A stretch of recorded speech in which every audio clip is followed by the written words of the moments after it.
And the title of this session, are we ready for a new world order?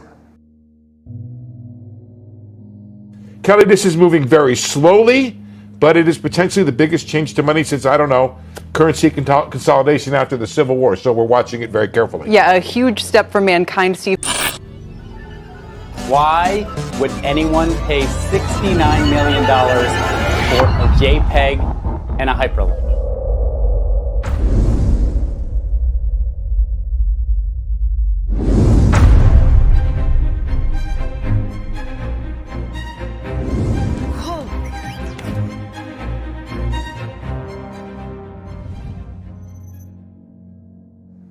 Well, the organizers here are nothing if not ambitious. This is, I think you will agree, a daunting subject for discussion at just after 9 a.m. on a Wednesday morning here in the relative calm of Expo 2020.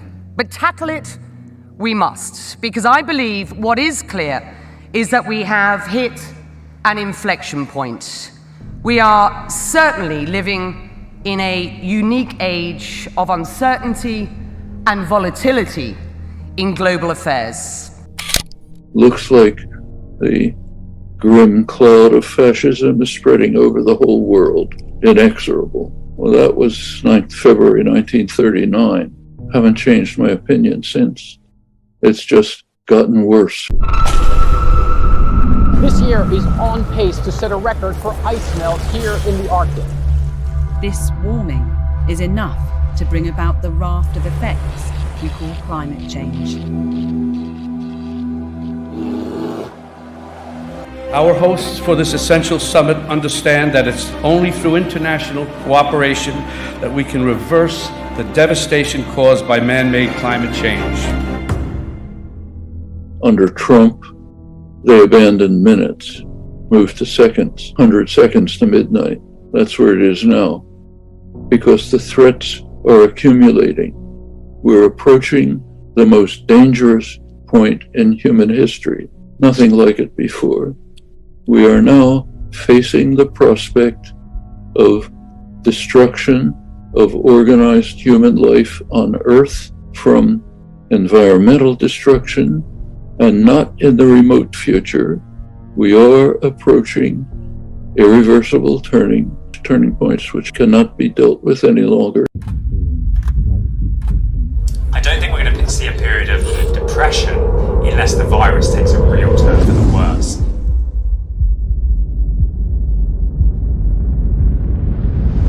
It may not be as serious as a depression. There are various shocks hitting the economy at the same time right now. Your Excellency, are you ready for a new world order? And so I think we have to go deeper, and it's not about the US versus China. It's about what underpins a world order is always the financial system. I was very privileged. My father was an advisor to Nixon when they came off the gold standard in '71, and so I was brought up with a kind of inside view of how very important the financial structure is to absolutely everything else. And what we're seeing in the world today, I think, is we are on the brink of a dramatic change where we are about to, and I'll say this boldly, we're about to abandon the traditional system of money and accounting and introduce a new one. And the new one, the new accounting, is what we call blockchain. It means digital. It means having a almost perfect record of every single transaction that happens in the economy, which will give us far greater clarity over what's going on. Put simply, blockchain is a permanent record of transactions linked in order, or a chain to act as a timeline or ledger. And in Bitcoin's case, it's purposely decentralized. Central bank digital currencies can be blockchain-based or not, depending on the design. It also raises huge dangers in terms of the balance of power between states and citizens. In my opinion, we're going to need a digital constitution of human rights if we're going to have digital money. But also, this new money will be sovereign in nature. Most people think that digital money is crypto and private, but what I see are superpowers introducing digital currency. The Chinese were the first. The US is on the brink, I think, of moving in the same direction. The Europeans have committed to that as well. And the question is, will that new system of digital money and digital accounting accommodate the competing needs of the citizens of all these locations so that every human being has a chance to have a better life? Because that's the only measure of whether a world order really serves. But these cautious institutions are now buzzing with talk of a revolutionary concept, a form of money you cannot see: central bank digital currencies.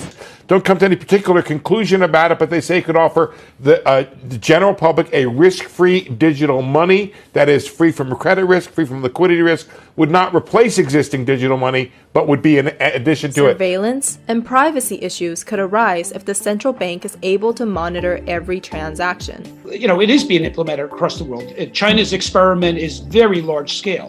When the world arrives in Beijing next winter for the Winter Olympics, they are going to be using the new digital RMB to shop and to stay in hotels and buy meals in restaurants. The world is going to see a functioning CBDC very soon, within the coming year. Well, so far, Visa and MasterCard are already offering central banks around the world that have goals or ambitions of moving into a central bank currency to use their infrastructure to be able to do it. So I think it's the realization that that is the direction we're heading in. Unlike your savings in a commercial bank, which rely on the bank's promise to fulfill, CBDCs are recognized by law and backed by the power of the central bank, which cannot go bankrupt. For example, if a commercial bank collapses, part of your savings could potentially be wiped out. But this wouldn't be the case for CBDCs, which could be as trusted as cash, as convenient as a payment app, yet also benefit from the same blockchain technology which underpins cryptocurrencies. And just like cash, CBDCs could be distributed through commercial banks, avoiding too much disruption to the financial system, or the central bank having to deal directly with many millions of citizens and businesses. In order to participate in Beijing, the Chinese government is requiring everyone to download an app called My 2022. Athletes, journalists, spectators, everyone there must put this app on their phones. What is China's goal as it rolls this digital currency out during the games? Well, you got to remember that cryptocurrencies pose a threat to the ability of any country to control its monetary policy and therefore its financial system. And these central bank currency, especially the one in China, is sort of an attempt to offset that risk. And I think that it's a good idea for any central bank to develop one. And certainly China is the most advanced in this area so far, having started this project as early as 2014. Steve, it's interesting to look at what's happening in China with some of the experiments they've been running with digital currency. It might make it harder for our Fed because obviously China can do more tracking of citizens' use of the currency. They can use monetary tools that our Fed might want to pursue, like putting an expiration date, for instance, on currency when they're trying to stimulate the economy. But it does seem like they'll have to face down concerns on a number of different fronts and maybe clearly delineate what a digital currency can and can't do. You've got that absolutely right. There are major privacy concerns that come with this kind of currency. It also means that for the first time ever, the government will be able to track citizens' transactions in near real time. The rather confusing term being used to describe this capability: controllable anonymity.